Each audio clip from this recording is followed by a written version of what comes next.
Welcome to Tenor Tech, where I solve the problems you didn't even know you had. You start by identifying when and how the fault occurs.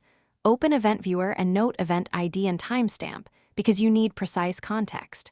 Once done, capture a minidump or full system log so you can correlate stack traces to the driver binary. Next, boot into Safe Mode or Windows PE.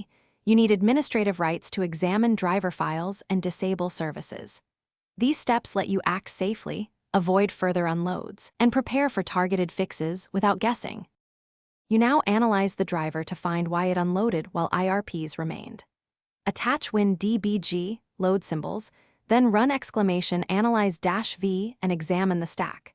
This reveals pending IRPs and their callers.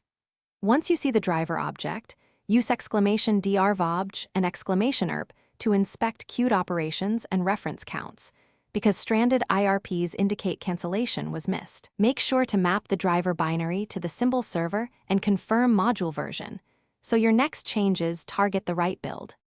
You fix the root cause by ensuring the driver cancels or completes pending IRPs before it unloads. Implement cleanup in unload and proper cancel routine, or handle power and removal callbacks correctly.